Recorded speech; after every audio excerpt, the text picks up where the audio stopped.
Hey everyone, welcome. This is Scott Clem, and today what I want to do is I want to play a clip from a recent debate that I had with Dr. William Bell on whether the resurrection is past or future. And I want to really dig into the language that William uses. Now, William is a full preterist, meaning that he believes that there are no prophecies at all remaining for the future. He believes that the resurrection of the dead and the final judgment and the second coming, that all of that happened in 70 AD. Of course, I don't take that position, which is part of the reason that I was debating him. Now, if you don't know much about full preterism, I'm not going to get into the ins and outs of that so much here. You'll pick up on it as we go through the video. But I do have another video in which I explain full preterism and kind of compare it to other eschatological views like amillennialism, premillennialism, postmillennialism. And so I'll see if I can't attach something to the show notes, and you can go back and check out that video if you so choose. What I want to focus in on here, though, is this clip from Dr. Bell. And this is actually, he's going to quote here from 1 Corinthians chapter 15 and verse 42. And what I want you to do is you have to listen very, very carefully. And I won't say anymore. Let's go ahead and listen to the clip, and then I'll talk about it a little bit more. Well, I don't want to ask you any more questions about the age just yet, or that text. Let me ask you this question. In 1 Corinthians 15, when the text uses the present active indicative and the present passive to say it is being sown in corruption, it is being raised. Now, since you take that to be the physical body, can you show us an example of a physical body being raised? And this, of course, is not Jesus' resurrection, because that's a done deal. So where are they being raised, and what example do you have from Scripture? Right. So, all right. So you got to get a sense of what William was saying there. He is making the point. I don't know if you caught it. He appeals to the Greek tense and voice and mood, and he actually adds some words into the Bible. He says that it is being sown. He puts that emphasis on being, and it is being raised. And what Bell is arguing is that this is the present tense, and therefore what Paul is talking about is something that was present and ongoing for Paul and his audience at the time that this was written. Let me transfer over here to some PowerPoint information here. I think this will be helpful for you a little bit as well. So you can see the actual verse in 1 Corinthians 15, verse 42.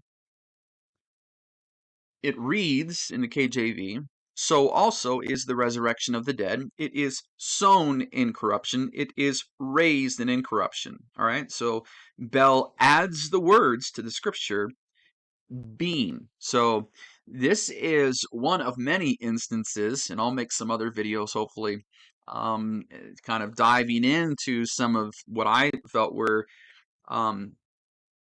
unlicensed liberties, you might say, with the text of Scripture by adding words to the Scripture.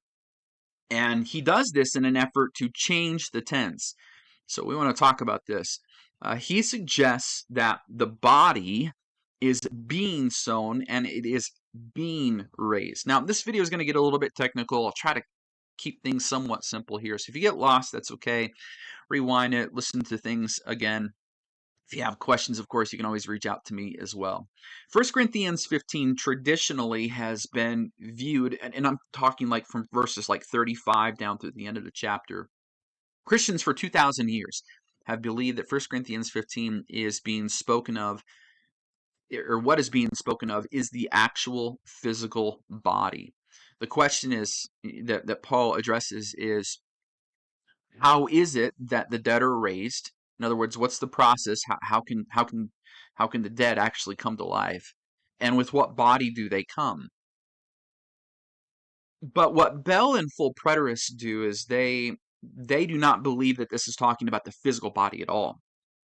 They believe that what is being talked about by Paul is a spiritual body, and not like a person individually, as if each person has some kind of non-material essence that goes on to live, you know, in eternity. That's what Plato believed, that our bodies are it kind of imprisons, you might say, an immortal soul, and then once death happens, we're released from our physical prison, and we can go on into eternity. We can go on and live in heaven forever. Some full preterists treat this passage this way as well. However, William Bell is interesting because he and others like him hold to something called the corporate body view. And they believe that the body that's being spoken of is a spiritual body, but not like a person's individual body, but rather that it is speaking of a corporate body. In other words, it's talking about a body of many people. And what he does is he tries to distinguish between what he calls the body of Moses, in other words, a group of people corporately and one body of people in a spiritual sense under the old covenant, and a body of people um, spiritually speaking under the new covenant. And so what he does here is he tries to, by appealing to the tense and the voice and the mood, which I have some thoughts on why they do this. He claims here that what's being used is the present active indicative and the present passive to say it is being sown in corruption, it is being raised in incorruption. Now, if you're like already a little bit lost, be like, what is this present active indicative stuff? What's this present passive? Now, if you like were really good in English, like you know what this is talking about. Sort of. Things are a little bit different when we're talking about ancient Greek, which is what we're going to get into. But this is something I don't think it's a deliberate attempt to throw people off, but I think it has that effect. Um, what it kind of does is it kind of makes William like he's some kind of expert. He's got the language figured out, and he's going to tell you what it is while you're kind of catching up, trying to figure out what it is he's even talking about.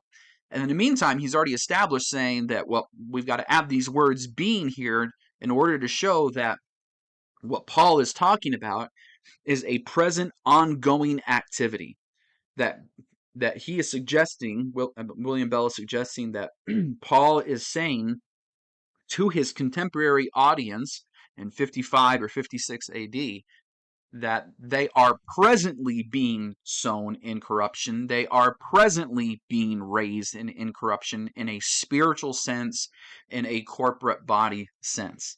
All right. So let's see if I can't put it maybe more in an image. Here you have kind of a window of time from 30 AD to 70 AD. This is when full preterists think that like all of prophecy really comes to its culmination and fulfillment and consummation, if you will. Of course, we all believe that Jesus died and Jesus arose again somewhere around 30 AD. And so what Bell is doing with 1 Corinthians 15 is he is treating it much like we might find in Romans chapter 6. So in Romans chapter 6, the Apostle Paul does illustrate how, spiritually speaking, the believer has died with Christ, he's been buried with Christ, and he's risen with Christ. In other words, there was a real resurrection that happened in 30 AD with Jesus and his raised body, although full preterists debate about if Jesus' body was physical or changed or any different or anything like that. That's another rabbit trail to go down another time. But they do generally agree that Jesus arose from the grave. There was a resurrection. But they put the emphasis on the spiritual aspects. So they believe that the death that was being paid for was spiritual death. It has nothing to do with physical death at all. The fact that Jesus physically died and physically arose is not important for full preterists. That's almost more of a side thing. It's a minor detail. It's nothing really to concern ourselves with. The important thing they believe is that Jesus spiritually died and he spiritually rose again. And so then for believers, as Paul says in Romans chapter 6, there is a sense in which we share in that resurrection with Christ, spiritually speaking. Those in Christ have died with Christ, they've been buried with Christ, they've been risen together with Christ. In so much that we can say that anyone who is in Christ is a new creature. Anyone who is in Christ is spiritually born again. They have been regenerated. They've been raised to new life, if you will. All right. So that is a biblical concept that is found in Romans chapter 6. What Bell is trying to do is he's trying to essentially say that Romans 6 and 1 Corinthians 15 are essentially kind of the same principle. And he doesn't say that the way that I just said it there, but that's my evaluation of this. That he's saying that both of those passages are essentially saying this same thing. And so for him, he believes that from 30 AD to 70 AD, from the time that Christ was crucified and risen again, that believers are being sown in corruption and being raised and incorruption. In other words, people are getting saved. To put it more simply, they are being joined together with Jesus's death, burial, and resurrection, and this is happening to believers in this window of time. Again, just really want to make sure this is clear. Full preterists don't believe that this is physical at all, but that it's all spiritual, and that it is something that began in 30 AD and it was continuous and ongoing at least until 70 AD, and then 70 AD things changed. So that's kind of the setup for where William Bell is coming from and why he feels justified in appealing to the Greek and then adding the word being to make that passage say it is being sown in corruption, meaning the body, it is being raised in incorruption. And again, he's not talking about someone's individual spirit body, if you will. He is talking about a corporate body, to put it that way. Here's also, you can kind of get a sense of where some of the books were written. Just pay particular attention. There's 1 Corinthians around 55 AD. Just want to put that up there for your consideration. All right. Let's talk for a moment about, the Greek tense and voice and mood for verbs. And this is where we're going to get a little into the weeds here, but it's necessary, because if you don't have a cursory knowledge of this, then it's easy for people like full preterists to exploit the fact that you don't really know what these things are, and so they're gonna act like they're the experts. They're gonna tell you really what it means, and this fools a lot of people. This is kind of the this is the trickery. This is how they bewitch a lot of people, because they sound really smart. And I'm not saying that William Bell isn't smart. He certainly appears that way. But as we really dig into some of the claims that he is making, the point is, and that's what this video is for, is to show that it's a sham. What he's saying is not legitimate at all. First of all, let's look at tense, aspect, and mood. All right. What is the tense? What is a verb tense? Well, it's the position or the state, position of a state or action in time. All right. So a verb is an action. It's something that someone does, like to throw a ball, or to run, to sow, to raise, lots of different verbs that we can point to. And so the tense is the position of that state or action in time, whether that's talking about, did it happen in the past? Is it happening right now here in the present? Is it happening in the future? Or is it something that's more kind of just in general, timeless, perhaps a time, the time element isn't being emphasized? Lots of different ways that we can phrase things. And then in Greek, there's something called the aspect as well. The aspect is the extension of the state or action in time. So let's say that we're talking about something that's happening in the contemporary present right now. You know, I throwing the ball. All right.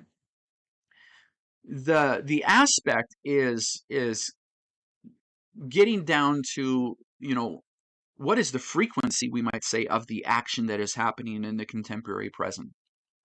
Is the action unitary? In other words, you know, I threw the ball and it's just kind of a one and done thing, or is it continuous? You know, perhaps you know, so I'm playing catch with someone. We're throwing the ball back and forth, right? So there's that aspect. Or is it repeated? You know, perhaps this is something that I do with someone or with my dog. Let's say I play catch or something, or throw the ball, and I do this every day, you know, at a certain time. All right. So the aspect is giving us more information about the action or the state in a particular moment in time. All right. Then we have the mood. The mood is the reality or the state of action, that is, whether it's actual or a possibility or of necessity. I don't want to get too deep into the weeds in this, but I'm just throwing it up there for your consideration. There's other things that I'll put on the screen as well. We're not going to dig too deep, but it's there for you. So when we're talking about verb tenses in the Greek, all right, this is important because the way that Greek works, in particular ancient Greek, it's not exactly the same in English, all right? And anybody who knows how ancient Greek works, you know this, like even sentence structure, like they structure their sentences differently than we do today in English, where the emphasis is more on the form of a word that carries all sorts of information versus the sentence structure, how the words appear in a sentence, say for English speakers. So the verb tenses in Greek, it is a term that indicates the writer's description of a verb's aspect, right? The portrayal of its action or its state and time. Now, particularly in Greek, aspect is the primary quality denoted by the tense. Time is a secondary consideration in Greek, which is often better indicated by the context, but also can be indicated by the mood of a verb. Please pay attention to that. So when we're talking about verb tense, whether we're talking about the perfect tense or the imperfect tense or the present tense, all of these different tenses. Whereas in English, it gives us a lot of information about the position of the action or the state in time, whether that's past, present, or future. That is not the emphasis in Greek. In Greek, the emphasis is on the aspect. All right. And so the position, knowing when it is actually going to happen, that is something that we can determine according to the context or mood or in different ways. So here's a couple of different you know, tenses that we might look at. And this isn't exhaustive by any means, but so like for instance, here's the perfect tense. The perfect tense is a verb tense which is used by the writer to describe a completed verbal action that has occurred in the past, but which produced a state of being or a result that exists in the present in relation to the writer. The emphasis of the perfect is not the past action so much as it is but the present state of affairs resulting from a past action. And so, for instance, when we talk about Jesus dying and rising from the dead, oftentimes that language is used in the perfect tense, something that happened to Jesus in the past. He rose again from the grave, and as a result, there are implications for us now in the present. And then there's something like the imperfect tense. This is a verb tense where the writer portrays an action or a process or a state of being that occurred in the past with no assessment of the action's completion. So, in other words, it's an event or something that occurred in the past that has implications right now in the present. Um, It's an action in process, but it's something that began in the past. Okay, hopefully that makes a little bit of sense here. A couple of other considerations. So we've got verb tense, all right, and then there's something called voice and mood. Let's just go over this real quickly. The voice is the relationship of the verb to its subject.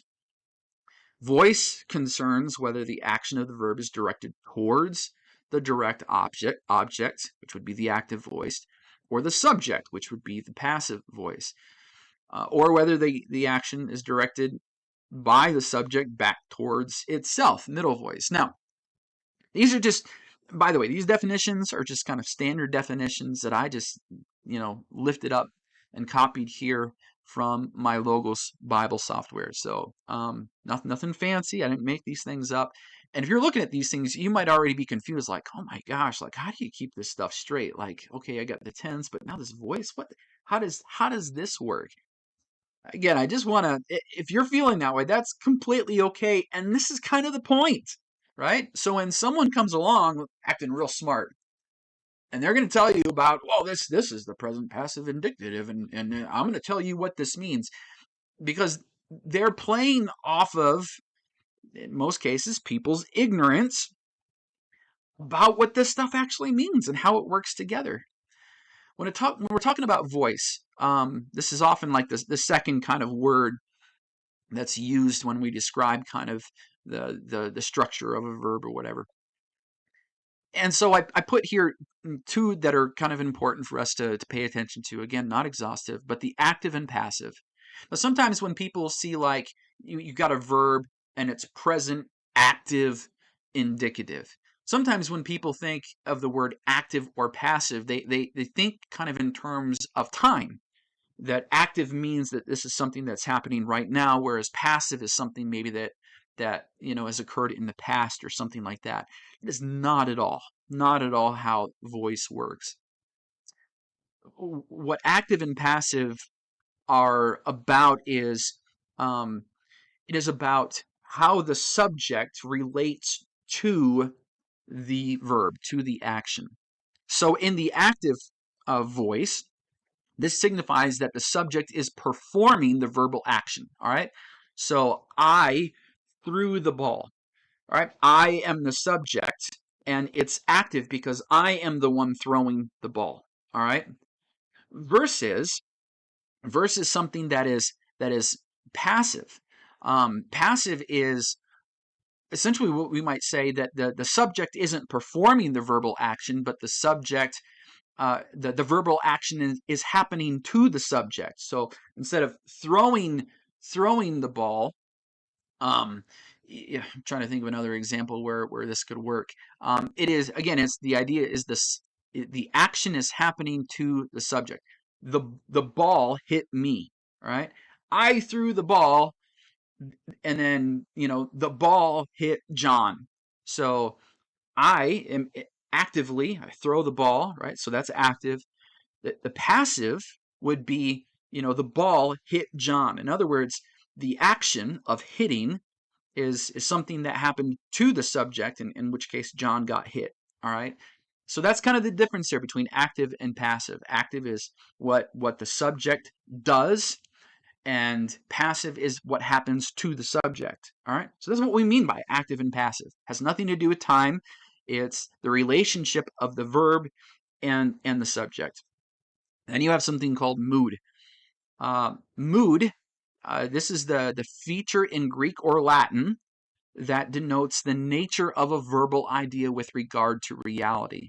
That is, the mood indicates whether the action of the verb is considered actual or only potential. The moods in Greek are imperative, indicative, operative, subjunctive, and then you have the Latin there as well. I put some on here. They're not all up here. Again, just some to pay attention to. So let's focus on the first one, indicative. Indicative is the mood in which the action of the verb or the state of being is described. It describes, is presented by the writer as real. All right, so it's the mood of assertion, where the writer portrays something as actual, as opposed to something that is, only a possibility or something like that. Depending on the context, the writer may or may not believe the action is real, but he's presenting it as real. He's presenting the action as something that has happened or will happen or is happening at the moment. All right. Versus, say, like imperative. Imperative is the mood normally expressed by a command, intention, exhortation, a polite request. The imperative mood is not therefore an expression of reality, but possibility and volition. Can you open the door for me? There's a possibility. The person, may open the door for me. They may not open the door for me. Versus saying he opened the door for me, which would be more of the indicative. And then just down below, focus on subjunctive real quick. It's the mood that normally presents the verbal action of being probable or intentional. So the subjunctive can also express verbal action in terms of mere possibility. In Greek, it is the optative mood that points to possibility more than probability. So if you don't have all these things straight, join the club. A lot of people don't, and that's perfectly okay. What I want to do with this section right here is I just want to give you a quick down and dirty, overview of a guide for verb tense, verb voice, and verb mood, because this is exactly what Bell is going to appeal to. So we should know at least a little bit something about it to evaluate whether what he's saying is actually true or not. All right. So let's look here again. 1 Corinthians 15:42. In the bolded, the bolded sections here, you have the verb. All right. So in 1 Corinthians 15:42, so also is the resurrection of the dead. It is sown in corruption. It is raised in incorruption. The argument that is being made by Bell is that this is something, because this is in the present tense, this is something that is presently ongoing in Paul's day. It's contemporary to him, and it's an action that is being undertaken at that moment, because it is in the present tense. That is, that people are currently, in that contemporary generation, they are being sown in corruption, and that people are being raised in incorruption. It's an ongoing present activity of something that began in the past, but is not yet brought to full completion at the time of Paul's writings. With the present tense doesn't mean that the activity is happening at that very moment. So this is the question, right? Pick up on that last question. With the present tense, which is what which is what the verb is, right? It's in the present tense. Doesn't mean then the activity that is being described, which is the sowing and being raised, is it happening at the very moment as what's being suggested by Bell? And this is where I want to take a look at some other portions of Scripture to show you how the present tense doesn't always mean that something is happening right now in the contemporary present, right? It just, whether Bell likes it or not, it doesn't work that way in Greek. All right, so let's talk about this a little bit.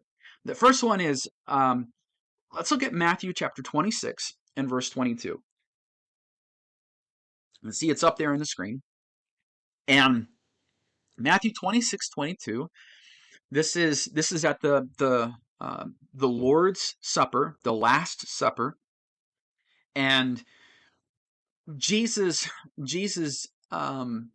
tells them that one of them is going to betray him. All right, and then in verse 22 here we read, and they, meaning the disciples, were exceeding sorrowful, which is in the present it's a present passive participle.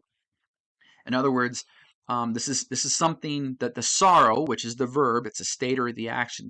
It is happening to the subjects, right? In this case, it is happening to the disciples, which is why it's passive. So it's something that's happening at that moment, something that's happening to the disciples, all right, and it's participle. And it says, so they were exceeding sorrowful, and they began, every one of them, to say unto him, Lord, is it I, you're concerned? So here's an instance in which the reader, if you're reading the Bible and you're coming across this, you're reading the story, you're kind of absorbed into the narrative at that moment. And here's an instance in which the reader is experiencing the story right along with the disciples, as if the reader was there with them. The reader is at the scene of the Lord's Supper. Jesus has just told them that one of them will betray him. In terms of position in time, as the story is being told, this isn't a past event. I mean, in reality, it is a past event to us. But as the story is being told, it's being told as if it's happening right now, and you're there with them. So, in other words, Jesus isn't sitting at dinner and telling them a story about how someone in the past betrayed him. That's not what's happening here. He's not telling them a story about something that happened to him in the past where someone betrayed him. Nor is it future. All right, he's not telling them a story in which, one day at another dinner, someone will betray him. That's not happening either. They are living in the moment, in contemporary with the story, in the present. And in that moment, in that contemporary present moment, Jesus says that he will be betrayed by one of them. And so this solicits a response from the disciples in which they, we are told that they were sorrowful. In other words, in that moment, from their perspective, they were experiencing sorrow. All right. And when we think about the aspect, again, the emphasis in Greek is often on the aspect. We might ask the question, is this sorrow continual? Is it just something that happened at that moment? Is it something that we could expect to be repeated over and over and over again? And so here, I'm not going to dig into necessarily what the aspect is. I just want to bring that to your attention. That's really the emphasis here, and the context tells us that as far as the position of time in which this is happening, it's happening in the present. Okay? So that's simple enough, and that's oftentimes how we think of the present tense. When we think of the present tense, we think of something that is happening at a, with regards to position in time. We think of the present tense as not happening in the past and not happening in the future, but it's happening at the contemporary moment. But is that always the case? Let's look at another one. This is Acts chapter 22 and verse 11. Paul is giving his testimony to a bunch of people about how he came to know Christ. And Paul says this as he's telling his testimony. Paul says, "And when I could not see for the glory of that light, being led by the hand of them that were with me, I came to Damascus." So being led by the hand is in the present passive, is a present passive participle, right? Same as the verse before. Here's something interesting, right? So this is in the present tense, being led by the hand of them that were with me, I came to Damascus. What's interesting here is when we think of position in time, like when was Paul being led by the hand? Was it happening at that very moment as he's giving his testimony that someone was leading him by the hand? No, that's not what Paul is saying. Paul is recounting an event that occurred in the past. It's his testimony. But as he is telling the story, he transports himself back to that moment when the incident occurred, and he uses the present tense to show how he was led by the hand. The text isn't saying that Paul is being led by the hand in the contemporary moment that he's sharing his testimony. It's not it at all. This is a great example of how the tense of a verb in Greek isn't so much about the position of the action or state in time, whether that's past, present, or future, but rather it's speaking of aspect, the extension of the action in or a state in time. The position of time is seen more in the context of the passage. What do we know of the story? Well, the context tells us that Paul is talking about something that happened to him in the past. He's recounting his testimony. So within this past event that Paul is discussing, the verb for to be led by the hand is in the present tense. Why?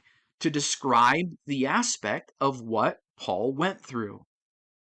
The aspect helps us to see what Paul saw from his frame of reference. As Paul transports his audience back in time as he's telling the story, the audience gets to experience what Paul experienced through his aspect. That is, as Paul was reliving the moment by discussing the story, um, the present tense of that verb allows his audience to share in that experience, in that moment of time which took place in the past, all from Paul's frame of reference as if they were there and experiencing it right along with him. So here's an instance where we have something, a present, a present verb, but it's talking about something that happened in the past. In other words, it's present doesn't mean that it's happening right now in the contemporary present. In this example, this is something that happened in the past. But here's another example. So let's look at Matthew chapter 10 and verse 22. This is Jesus. He's chosen his apostles, and he's gonna send his apostles, and he's gonna send them out to the different cities of Judea, of Israel, in order to kind of prepare the way for him. All right. And so he tells them about what's going to happen and some of the things that they can expect in the future. He says this in Matthew 10:22. And ye shall be hated. Again, here's the present passive participle, same as the other ones. He says, you shall be hated of all men for my name's sake, but he that endureth to the end shall be saved.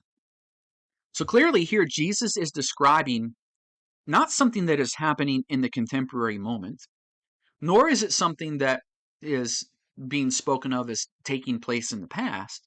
But here Jesus is describing some future possibilities of things that the disciples will experience as a result of being sent out to preach to the cities of Israel. Jesus says, ye shall be, you shall be. All right, this is clearly future. This is talking about something to come. The context shows us that in the future, certain things will happen, including being hated by other people. Hated is in the present tense. Now, Jesus is not saying that they are hated right now, but that they will be hated in the future. The present tense indicates aspect, right?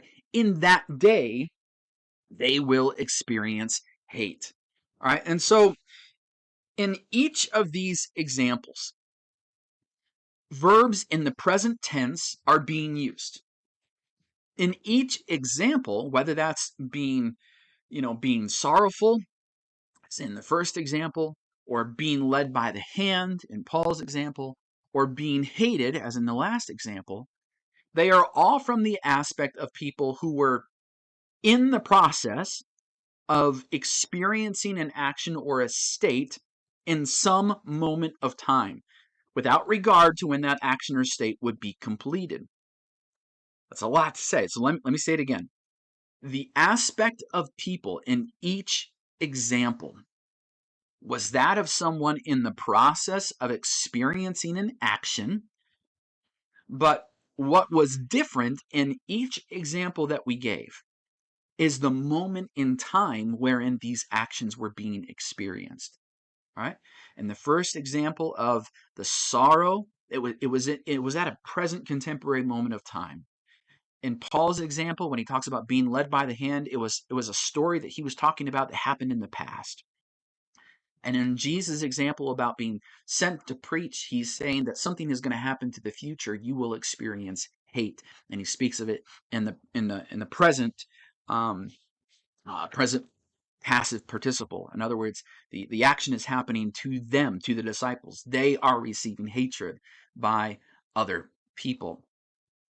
So we see all of this. This is This is, again, the emphasis that I want you to see is not the position. The verb tense, as far as being present, doesn't tell us about the position of time so much when it happens, as much as it talks about, what is happening, as it relates to time, whether that's past, present, or future. All right. So this is important. This is important to realize. In each example, a present experience of some kind is the same in all the present uses of the verbs. But the moment in time in which the present experience took place was different in each and every example. In the first example, the state of experiencing sorrow was at the moment, at that moment in time, contemporary with the characters in the story. They were presently experiencing sorrow in that present moment of time. In Paul's example, the present experience of being led by the hand was not contemporary with his present moment of time in the story, but actually something that took place many, many years earlier. Being presently led by the hand was something that took place at a previous moment of time, a different position in time, as Paul recounts the experience by telling the story. In Jesus' example of experiencing hate, it wasn't something that was happening in that moment of time, contemporary with him talking to his disciples. They weren't experiencing hate right at that moment. Nor was Jesus' comment made in terms of the story that he was, as if he were recounting something that happened in the past. Rather, he's speaking of a future moment in time in which the disciples would experience hate toward them. So in each example, again, the present experience, of some kind is the same in all the present tenses of the verb, but the moment in time, whether it's in the character's contemporary present, past, or future, it's all different. That's important to pick up on. It's important to realize especially when we're talking about the Bible and we're talking about ancient Greek. So going back to 1 Corinthians 15:42, let me see if I can't get up here. Going back, what we see here is in 1 Corinthians 15:42, the verb for sown is it's in the form of a present, passive, indicative, third person singular. I mean, there's a lot of different ways that we can characterize, what's happening here. The word for to sow is the word spiro, and it means to sow, and it's an agricultural term. The form of the verb, its morphology, you might say, it's spiritai, and this is how it's spelled. If you wanted to use this in the present passive indicative, third person singular, this is how it would look, spiritai. So what's interesting here is the same word in its same form, whether we're talking the tense, voice, and mood. Same thing is found also in Mark chapter 4 and verse 15, and also in James chapter 3 and verse number 18. Let's see. I don't know if I have that up there on the screen.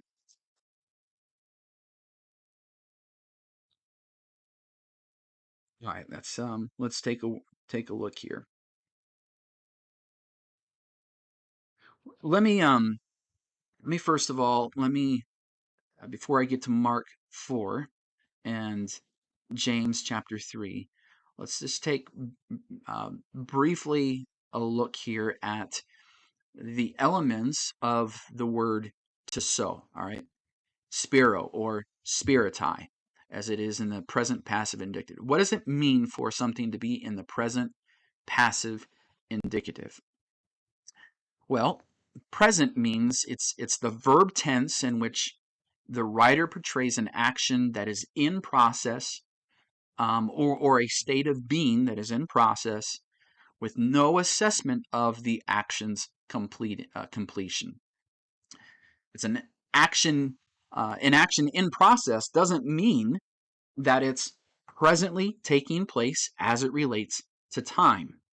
Thus, this doesn't necessarily mean that the sowing or the raising later on, that it's happening right now there at their contemporary moment.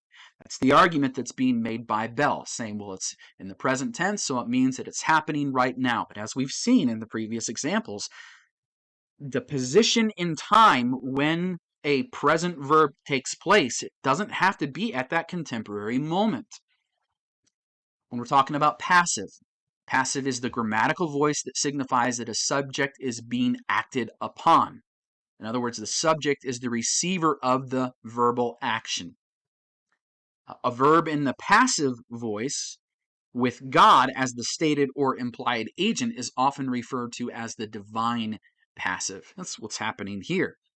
When it talks about it is sown in corruption, it is raised in incorruption. All right. What is being sown and what is being raised? Well, it's it. And what is it? It is the body. So something is happening to the body. It is being sown, it is being raised, which is why it's passive. Has nothing to do as far as, position in time. It's all about how the verb relates to the subject.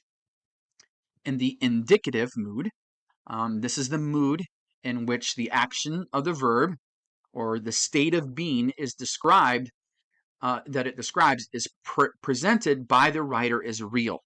In other words, he's not Paul isn't saying that this is a possibility one day that you will be sown and you will be raised. He is speaking of it as a matter of fact, that this is reality. Being sown and being raised is something that we will all experience. It's something that is real. The present passive indicative, when we put this all together, is used to speak of an action, or, in this case, a divine action that is happening to the subject, the body. In the case of 1 Corinthians 15, it is used to describe the action of being raised from the dead. So, what is being sown again? Well, it's it, and it is the body.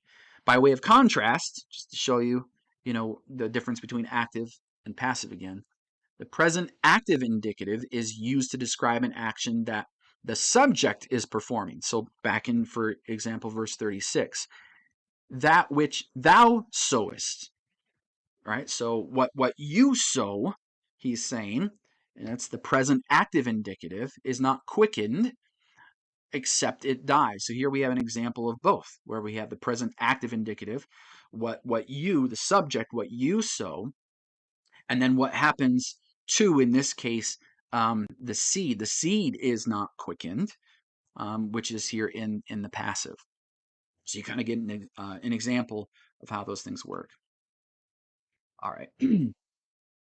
I'm just going to throw this up here again just so you have an idea. I'm going to refer to this here in a moment when we're talking about tense and we're talking about aspect. So Mark chapter 4 and verse 15 and James chapter 3 and verse 18. Mark chapter 4 verse 15, it is the parable of the sower. All right, so the parable of the sower, it starts at the beginning of Mark chapter 4. And just kind of briefly going over this, in verses 1 through 4, we see that Jesus is telling a story. And we could say that the moment in time in which the story took place was something in the past compared to Jesus' contemporary time. Jesus says, there went out a sower to sow, and it came to pass. Right? So here we have some of these time elements provided by the story itself.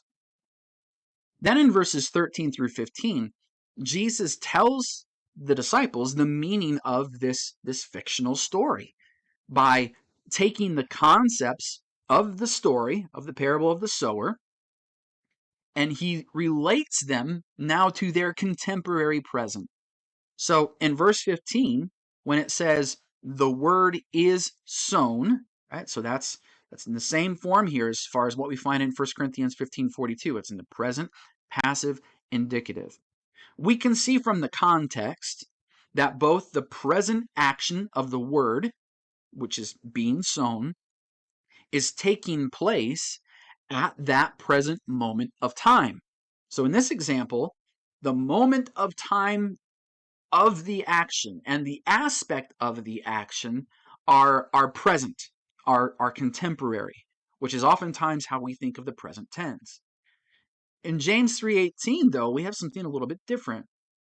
So in James 3:18, we have the exact same word with its tense, voice, and mood. As far as let me just pull it up here in my Bible. Read it here for you real quick. I don't have that up on the screen. Come on. Good grief, Scott. Flipping over. It's not wanting to play ball. All right. So James chapter 3 and verse 18 says this, and the fruit of righteousness is sown in peace of them that make peace. All right. So we have the exact same verb, tense, voice, and mood. If we look back at that passage, verse 13 and 14, it sets up the context. Remember, context is going to tell us a lot about the position in time that the verb is actually taking place in. Previously, in this passage, a contrast was being emphasized, which we can summarize, perhaps this way. It's, the person who walks after the Spirit, seeking God's wisdom, versus the person who walks after the flesh, seeking their own wisdom or the wisdom of this world. So the point of this contrast is to demonstrate how Christians are supposed to be different. And James is encouraging Christians, of course, to live by faith. Verse 18 is part of the description of those who live after the Spirit and God's wisdom in a general sense. So in other words, James is not applying, verse 18 to any, to any one individual, I guess you might say, in particular. In fact, the statement isn't limited to any particular moment of time. He's not saying that it only applies to people in his contemporary present. It could happen in the past. It could happen in the future. He's not saying that this is what godly people did in the past, and he's not saying that this is what godly people do today. He's not saying that this is what godly people will do tomorrow. Rather, his description here, this is how godly people are, irrespective of time. What do godly people act like? Well, the fruit of peace is sown in peace of them that make peace. That's how godly people are. So in other words, it's not the position of the action in a particular moment of time that's being emphasized. He's not saying that this is happening only right now or that it happened in the past or will happen in the future. That's not what's being emphasized. It is the aspect that is being emphasized. Right? Remember, the aspect and the tense, they're not exactly the same. In Matthew 4, in that example, the position of time in which the present aspects occurred was contemporary with Jesus and his disciples when he talks about the word is sown. At that present time, the word was experiencing the process of being sown. It's the action was happening to the subject being the word. The word was being sown, which is why it's passive. But in the James 3:18 example, the position of time in which godly people sow peace, it isn't emphasized. What is emphasized is the aspect, not the position of time. So in other words, whenever there are godly people filled with God's wisdom, the fruit of righteousness is experiencing the process of being sown. When we think of aspect, it's not just something that it's a one and done thing, but rather it's an ongoing thing. It's part of the character, you might say, of a Christian. The fruit of righteousness is sown in peace of them that make peace. So again, the aspect is being emphasized, not the moment in time. So what about 1 Corinthians 15:42? William is abusing, twisting, he's contorting how these Greek words function. So this is an instance where words are being added to change or contort the meaning of a text in order to fit one's view. Excuse me. Let's take a look briefly at the verb tense, the voice and the mood. Once more, again, it's present, it's passive, it's indicative. And again, this is being used to speak about an action, a divine action that is happening to the subject. We need to remember that. Keep this in mind again. Trying to come back to it, which is why I have it up on the screen. In Greek, it's the aspect that is being emphasized. We can better unlock the passage by asking two questions. All right, so the first is what does the verb tense tell me about the aspect? That is the extension of the action or the state within time. So what does the verb tense, the present tense, tell me about the action of sowing? All right. Second, what does the context tell me about the position of the action in a particular moment of time? All right. What moment of time does this action take place? Is it happening in a contemporary moment? Is it something that we can think of happening in the past, or something that's happening in the future, or maybe it's timeless, like we see in the example of James? How do we tell? So question number one, what does the verb tense tell me about the aspect, right? The extension of the action or state within time. Well, for resurrection to take place, what must happen? Well, the body is sown, just as a seed is sown. So the action describes a body that is experiencing the process of being placed into the ground. Or we might say that, uh, the body is experiencing the process of being returned to the earth. Now this might trip us up, because often when we think of the present tense, we think of an action that we are experiencing, as it's taking place concurrently in terms of position in time. What can we say about being sown is that it occurs, all right? The being sown, it does occur. We are raised. In terms of reality and certainty of these things, we can say it happens and can speak of that future occasion in the present tense. We are sown, we are raised. What is what else does the aspect, you might say, tell us about this passage? Well, is this being sown and being raised? Is this something that is continuous? Is this something that is ongoing, as what's being suggested, I think, by Bell and others? Well, think about a seed. For when you sow a seed, it is a single action. It is a perfect action, if you will. Just taking a look there again at the aspect, right? So some of our options are, whether it's unitary, perfective, in other words, the action just happens one time; continuous, imperfective, in other words, the action happens over and over and over again; or repeated, habitual, that it's something that maybe it's ongoing, through a period of time or throughout life or whatever. That's something that happens over and over again. So what are we dealing with? What is the aspect here? What does it mean to be sown?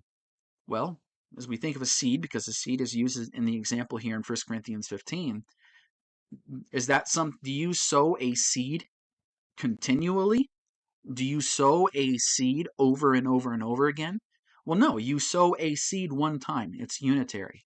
You go out and you put a seed into the ground or on the ground.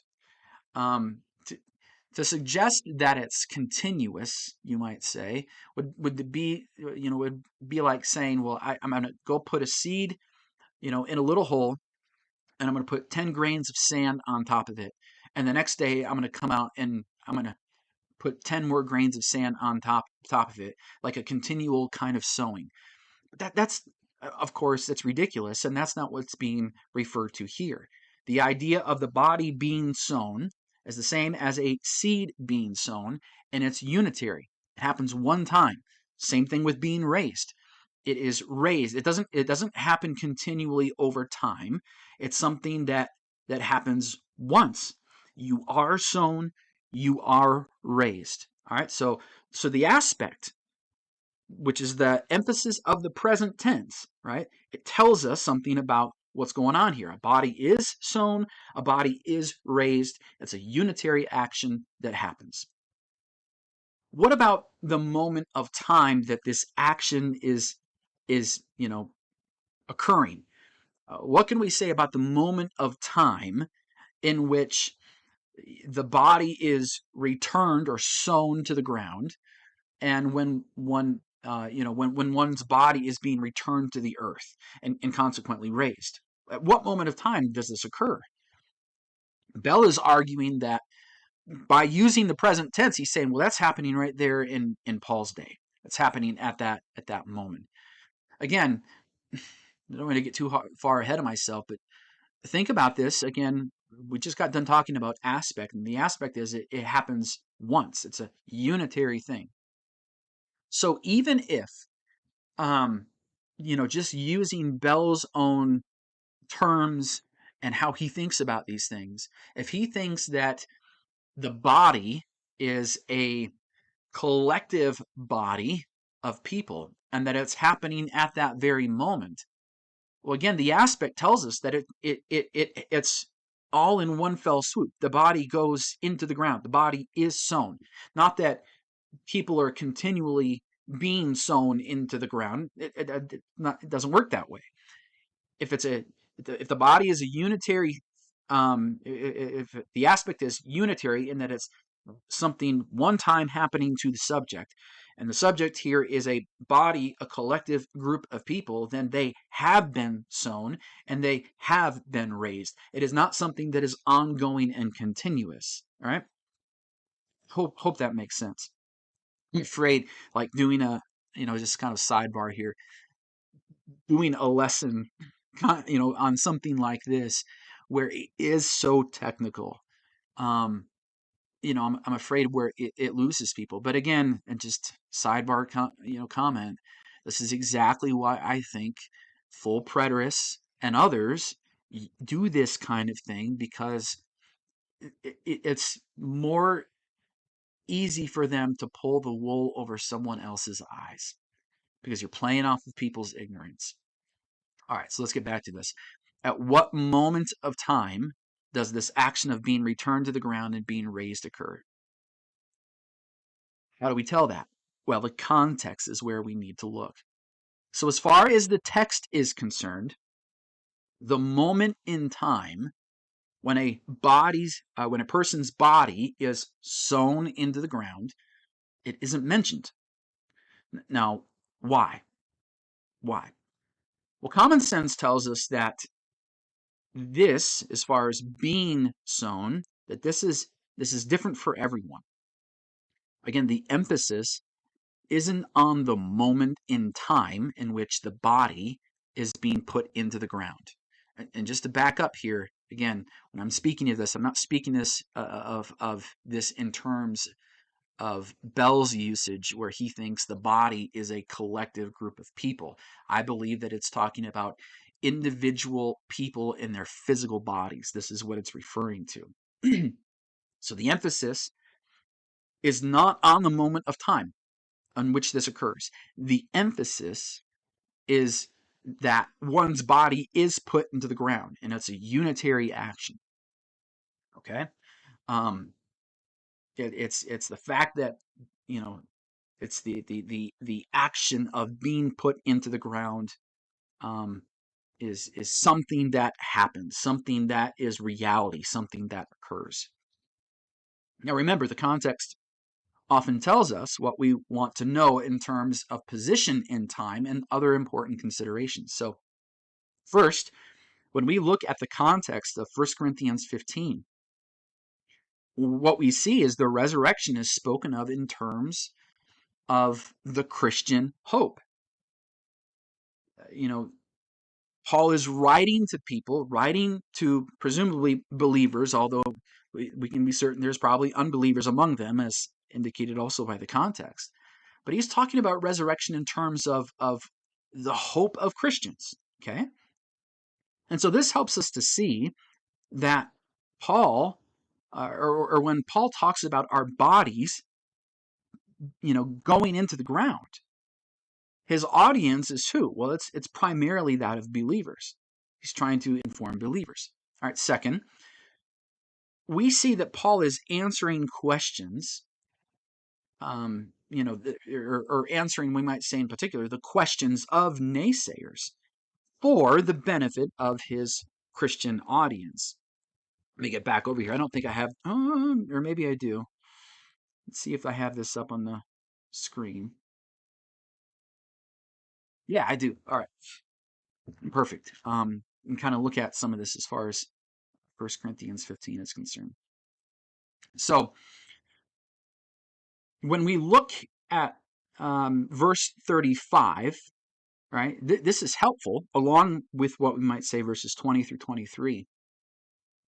Because in that, something of a time position is introduced. All right. So, let's take a look at this in particular. Let's look at 1 Corinthians 15, 20 through 23. Paul says this earlier in the chapter, as far as context is concerned. But now is Christ risen from the dead, and it's interesting. The word "is" now is Christ. That's in the perfect tense, right? It is a completed action that happened in the past, all right, in which it affects people today.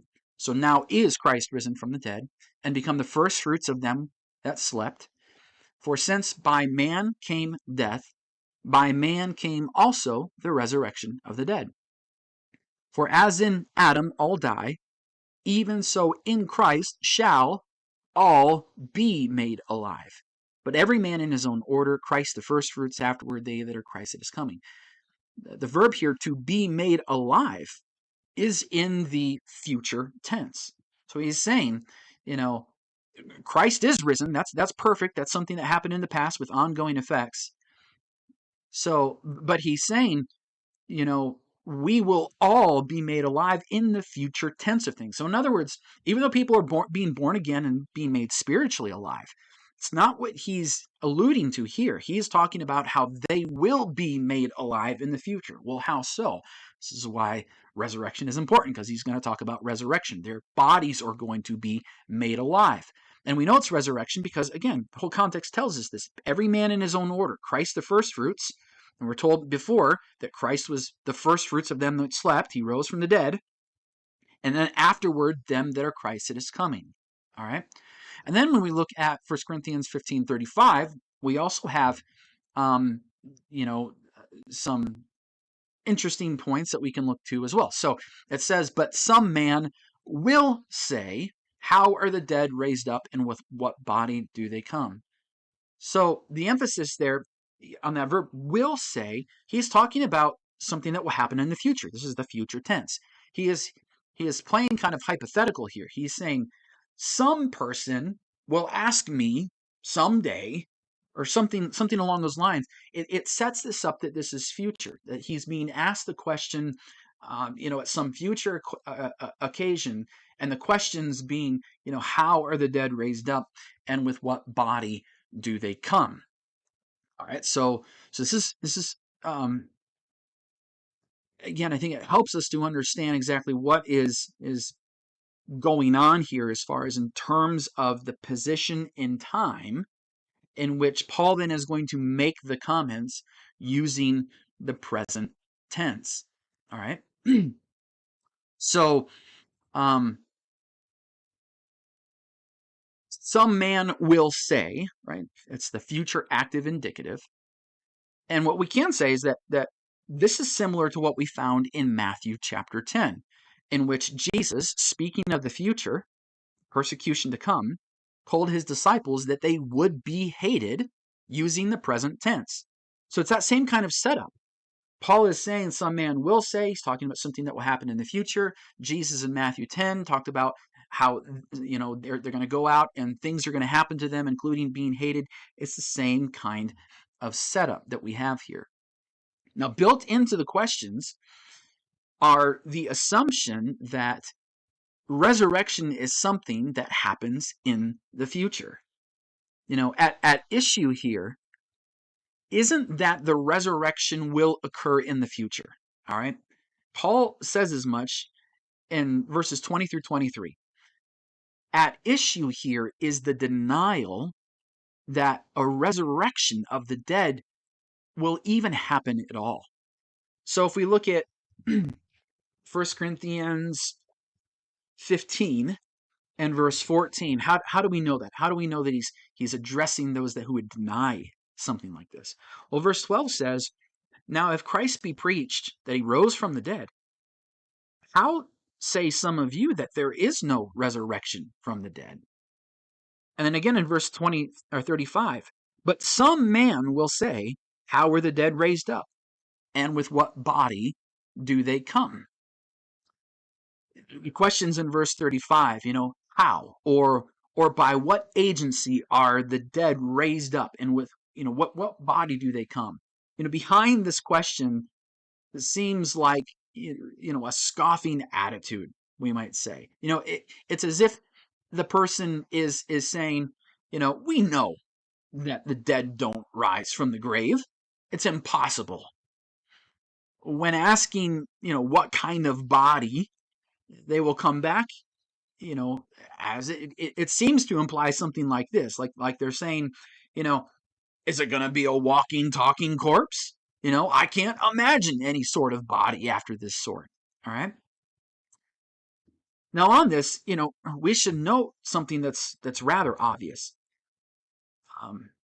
And again, I think here it needs to be stressed that Paul, he scarcely would have needed to go through all of this trouble if what he meant by resurrection or the resurrection body was not something physical, but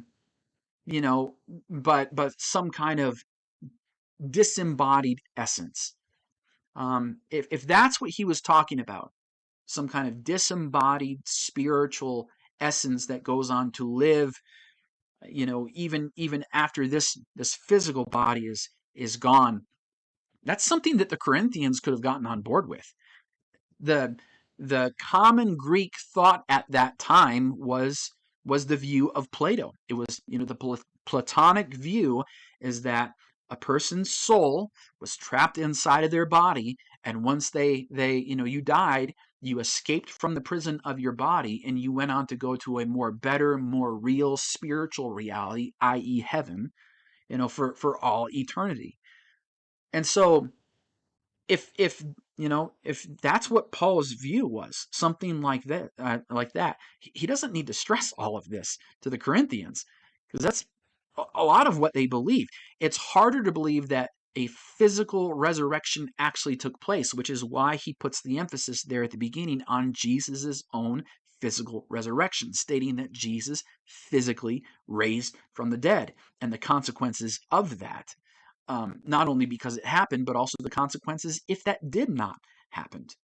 All right. So after looking at verse 35 again, after the initial future hypothetical, the questions themselves, they're framed in the same familiar present tense as we find in the coming verses. So he says, some man will say, that's the future tense. And then we see, how are the dead raised up? That's in the present tense. How are the dead raised up?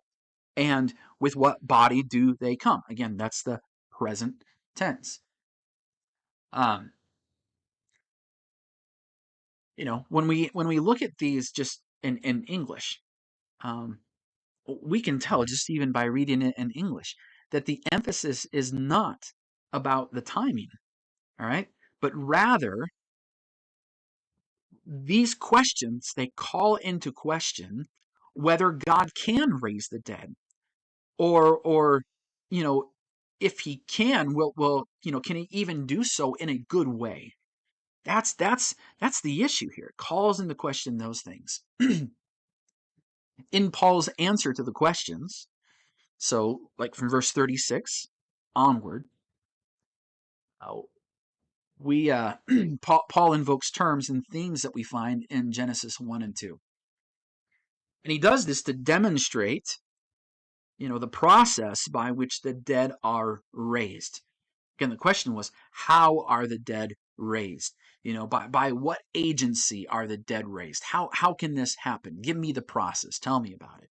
And then the second question, with what body will they come? What kind of body are they going to have if they are raised? So in Paul's answer, invoking some of these major themes from Genesis 1 and 2, what do we know about Genesis 1 and 2? Well, we see in Genesis 1 and 2, God made the earth and the heaven, and he filled both the heaven and the earth with creatures, right? Paul mentions both of these two categories, celestial bodies and terrestrial bodies, or heavenly bodies and earthly bodies, right, in verse 40.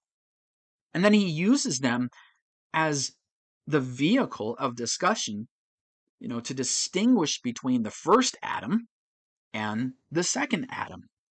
He's using creation to discuss new creation, including a new humanity, which began when Jesus rose from the grave. We also see in creation God's powerful spirit, right? It moved, it hovered over the face of the waters, separating the land and the sea and animating Adam and Eve. So, in other words, God's spirit was the agent to bring about change and life in the material world. We see this in creation. In Paul's account, Jesus is the one associated with God's spirit. And as the creator slash spirit, that brought about the life-giving activity in creation, so Jesus, with his spirit, brings about life-giving activity in the new creation. In the creation narrative, God made lights in the heavens. He made plants with fruit-containing seed. And for what? To what end? It was for the production of more and more life. We also see he made every kind of bird and animal and fish. The pinnacle of the creation narrative is man being made in God's image, who is created to be God's wise steward, bearing rule over God's good world and his creatures. He made him from the dirt and breathed into him the breath of life. In other words, by what means was man created even to begin with? By the agency of God's Spirit. So we observe then Paul, he begins his answer to these questions of how are the dead raised and with what body do they come. He answers these with the process of plant life to bring about new plants. So we see this. Let me jump over here. Here we go. So we see this in verse 36 and 37. Thou fool, that which thou sowest is not quickened, except it die. And that which thou sowest not a body that it shall be, but bear grain. It may chance of wheat or of some other grain, but God giveth it a body as it has pleased him, to every seed his own body. Kind of just stop or pause there for just a moment. Paul is discussing, again, the process of plant life to bring forth new plants. A bare, naked seed shares some continuity with the plant. But the naked seed itself isn't the plant. All right. The seed, we might say, the seed carries within itself, all the potential of new life. And the seed, even we might say, contains within itself, a body that is going to be much different than its present naked form. But if a plant is going to be made alive, if it's gonna be quickened, well, the seed must die. And when the seed dies, being put into the ground, new life appears out of that old form. Now, how does how does that happen? How does new life come out of that old form that dies? Well, we know it's by the agency of God's own Spirit. As it says in the text, God gives a body to each seed as it pleases him. For each seed that dies, the body that is raised up is much different than the body that it was when it went into the ground. There is continuity, right, in that the new body comes out of the old, all right? But there's discontinuity as well, in that this new body is in many ways unrecognizable, compared to that of the old, bare, naked seed. The body is that is raised, we might say, is like the fully clothed version in comparison to the naked seed that goes into the ground and dies. All right. So after describing the process of how new life comes from something old, drawing directly off of the creation narrative of Genesis 1 and 2, Paul spends additional time setting up his answer to the second question, right?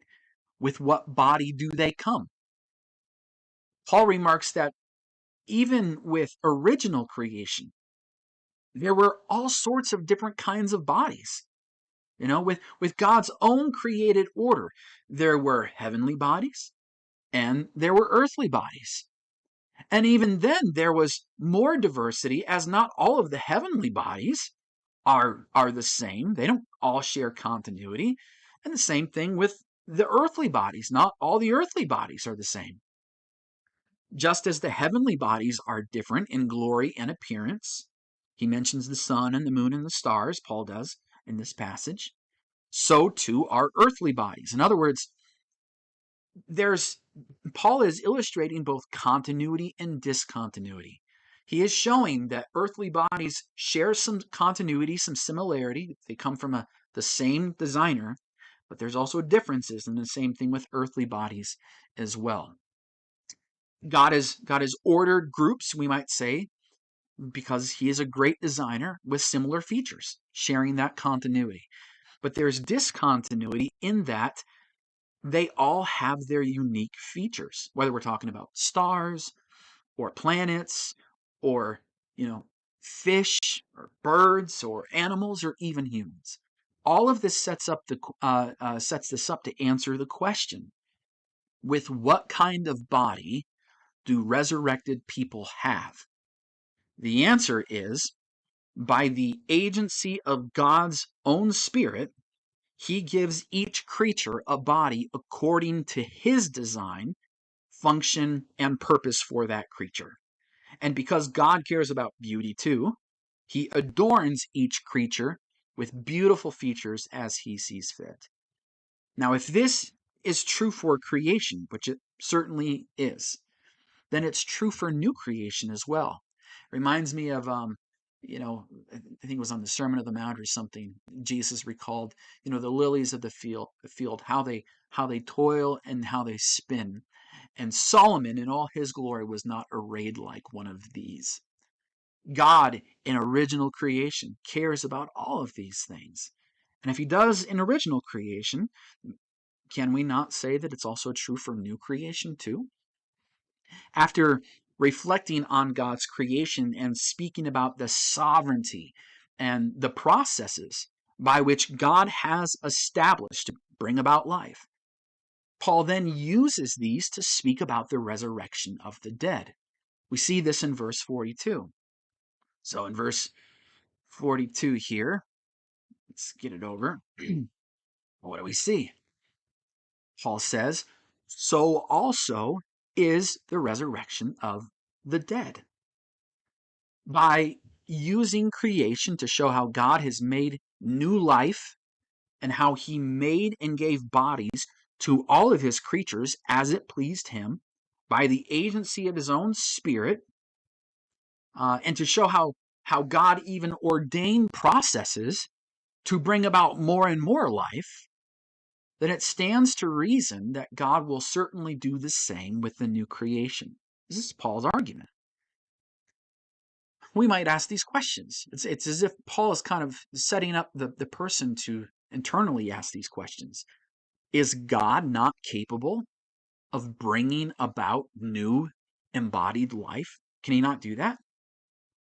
Is God so impotent that he cannot take what has died and raise up in its place something new and transformed, and by comparison to the old, something that is fully clothed?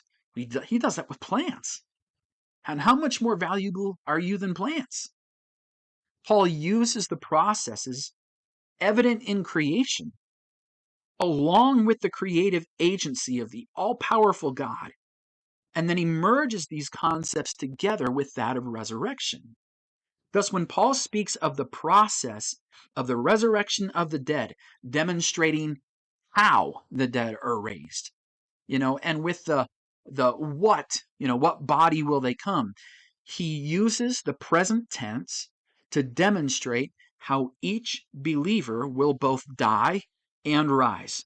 He's not saying that that's happening to them now. You're not dying and rising right now in a physical sense, right? And remember, the aspect is unitary. It's something that will happen, and it happens one time. But he's setting this up for the future. This is something that will happen. You will be sown. You will be raised.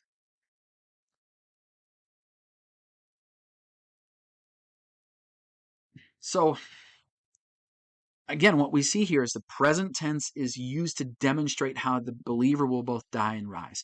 The present tense is used to emphasize the aspect, all right? The extension of the action within time. The position of the action will take place, or the position of when the action will take place in time is in one sense assumed to take place in the future. As far as, think about this, people wouldn't be asking the question of how the dead are raised if they believed that they had already been resurrected from the dead. All right. However, that this process is future is also directly alluded to, not only in the previous verses that we've already looked at, but also in verses 49 through 54. Not only, verse 49, stresses, not only shall we also bear the image of the heavenly, which is future. Um, Paul himself also writes that it is only when these existing corruptible bodies are forever changed, talking about our mortal bodies, that then shall be brought to pass the saying from Isaiah, which is, death is swallowed up in victory. I don't know if I have that up here on the screen. I don't, but I'll keep this up here for a moment here. As you can kind of see how Bell changes the words here. So like many other examples that we have cited, all right, the present tense in Greek does not primarily speak to the position of the action or state in time, whether that's past, present, or future. Rather, it is the aspect in Greek that is emphasized, the extension of the action or state within time. A verb in the present, passive indicative, can be used in any position in time, whether we're talking about past, present, or future. Or even something like, an enduring timeless principle, as we found in James chapter 3. Now let's say, just for the sake of argument for a moment, let's give Bell and other hyper-preterists the benefit of the doubt. How else can, we test the notion that Bell thinks that the text should be read, it is being sown in corruption. It is being raised in incorruption. You see that up on your screen and in the bolded print. Those are additions. That's not in the original. That's something that Bell is adding to the scriptures. try to make this work. So to use the present tense in the way that William has done, or would like to do here, would be to suggest that up until this moment in time, in particular, up until this moment that Paul wrote the letter, no one else was being raised from the dead. In other words, the present tense would limit any past actions up until the moment that Paul wrote the letter, which would actually work against Bell's own theory. So in order for the text to work the way that Bell wants it to, that he would like it to, the verbs for sown and raised would actually need to be changed to the imperfect tense. Let's just kind of take a look at this, and you can kind of see this up in your screen. So it's instead, you see the arrow here kind of in the middle. That arrow used to be over on the 30 AD mark. But essentially, if, again, the effect of using the present tense, the way that Bell and others have suggested, would mean that no one was being sown or being raised until 1 Corinthians was written. If you wanted to stress what Bell is suggesting that is being stressed, the imperfect tense is what would need to be used. The imperfect tense is what demonstrates a past action or a process that is ongoing without any reference to its completion. So Bell would like us to believe that the resurrection of the body that Paul is talking about is, of course, not a physical body, but rather he believes the body that is being sown in corruption is speaking of a spiritual body from those of corporate Israel. So it's not an individual, spirit body. It is corporately a bunch of people together, is the idea here. In other words, Bell believes this body is a large group of people in a spiritual, non-physical, terms. Bell thinks that the spiritual body is many people under the old Mosaic covenant. Thus, for Bell, he understands Paul to be saying that since the death and resurrection of Jesus, the people of Israel, whom Bell thinks was still under the old Mosaic covenant, at least up until 70 AD, that those people were spiritually dying and being raised with Jesus in terms of a collective corporate body from 30 to 70 AD. This is problematic in many different ways, not the least of which, again, is the aspect. This is not a continual thing. The aspect of present doesn't emphasize that. All right, it is unitary. It's a one and done type of thing. So when Bell says that they are being sown and they are being raised, he understands that to mean that Israelites in 55 or 56 AD, that they were in the process of dying and rising with the Messiah. Again, that shatters the whole issue of aspect. This itself, like I said, it's problematic in many ways, but I want to stick just with this in terms of the verb tense that is most appropriate to capture the thought that Bell would like it to. For this concept to work, the verbs for sowing and rising would need to be in the imperfect tense. It's not only with or rather it's only with the imperfect tense that one could demonstrate how the sowing and rising began with Christ in 30 AD and was a present ongoing process for Corinthian believers in 56 AD without respect to when it would be finished. To suggest that this concept, or to suggest the use of Bell's concept with the use of the present tense, as Bell and others have done, is to suggest that there was, that there were no other past actions like the resurrection of Christ in 30 AD to precipitate these people who all of a sudden were being, presently dying and rising with Christ. That only started to happen in 55 AD or whatever. But it also, again, goes against the idea of aspect in that this is something continual. Finally, let me just make a brief couple of remarks here. I didn't really talk about the word raised, but Bell uses, he inserts the word of it is being sown, it is being raised. And again, you can do the same thing. You can actually look for the present passive indicative, the use of the raised agero or ageritai. And you can find how it's used in a couple of other places, most notably John 11:29 and John 13:4. And again, it demonstrates once again that the idea of the present tense, a present passive indicative, is not necessarily suggesting that it's something that's happening right at this present moment as far as position in time, but rather it's focusing on the aspect, the position of time, whether that's past, present, or future. That is something that is determined more by the context and other elements of thought. All right, that was a ton. And there's the 55 AD there. That was a ton. And I'm gonna end it right there. I have no idea how long this is, but it's probably way too long anyway.